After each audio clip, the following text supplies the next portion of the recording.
प्रधानमंत्री नरेंद्र मोदी और ब्रिटेन के प्रधानमंत्री कीर स्टारमर के बीच गुरुवार को मुंबई में हुई मुलाकात सिर्फ औपचारिकता भर नहीं थी, बल्कि इस मुलाकात में भारत और ब्रिटेन के रिश्तों की नई परिभाषा लिखी गई। सबसे बड़ा धमाका बना 4200 करोड़ रुपए की हल्की मल्टी रोल मिसाइल डील, जिसने पाकिस्तान और चीन दोनों को ही परेशान कर दिया है। बता दें कि ब्रिटेन भारतीय सेना को अत्याधुनिक हल्की मिसाइलें देगा, जो दुश्मन के ठिकानों पर सटीक और तेज वार कर सकती हैं। इस सौदे से भारत की सैन्य ताकत में बड़ा उछाल आने वाला है और यही बात पाकिस्तान और चीन दोनों को परेशान कर रही है। बता दें कि ब्रिटेन और भारत के बीच ये रक्षा सहयोग अब सिर्फ शब्दों तक सीमित नहीं है, बल्कि ये सैन्य भरोसे की ऊंची उड़ान मानी जा रही है। ये डील सिर्फ दो देशों के बीच व्यापार नहीं, बल्कि एक सामरिक चेतावनी भी है। ये चेतावनी इंडो पैसिफिक हो या पश्चिम एशिया, दोनों ही जगहों पर है। भारत और ब्रिटेन दोनों ही जगहों पर अब एक पाले में खड़े दिख रहे हैं और इसी गठजोड़ की आवाज़ अब पाकिस्तान और चीन तक पहुंच चुकी है, जहां पर सन्नाटा पसरा है और बेचैनी भी देखी जा रही है।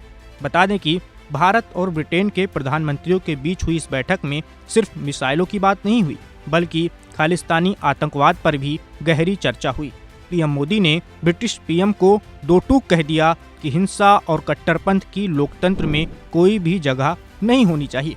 वहीं ब्रिटेन ने भी इस पर अपना कड़ा स्टैंड लेने का भरोसा दिया है। बता दें कि पीएम मोदी ने ब्रिटेन के पीएम के साथ बैठक में कहा कि आज भारत की अर्थव्यवस्था में बड़े सुधार हो रहे हैं। हमारी सरकार का जोर कारोबार को आसान बनाने और नियमों को सरल करने पर है। प्रधानमंत्री मोदी ने कहा, हाल ही में सरकार ने जीएसटी सुधार की घोषणा की है, जिससे मध्यम वर्ग और छोटे मध्यम व्यवसायों की वृद्धि को नई ताकत मिलने वाली है और निवेशकों और व्यवसायियों के लिए नए अवसर खुलने वाले हैं। वहीं ब्रिटिश प्रधानमंत्री कीर स्टारमर ने बताया कि उन्होंने प्रधानमंत्री मोदी के साथ मिडिल ईस्ट के हालात और गजा में शांति की दिशा में उठाए गए कदमों पर चर्चा की है।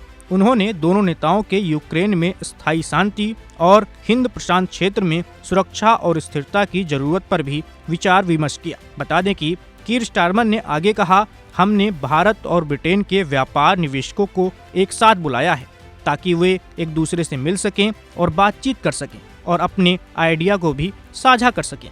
पिछले 2 दिनों में मैंने देखा है कि छोटे छोटे ग्रुप खाने पीने के दौरान या अलग अलग जगहों पर बातचीत कर रहे हैं और ये दोनों देशों के लिए काफ़ी उत्साहजनक है और काफ़ी उत्साह बढ़ाने वाला है।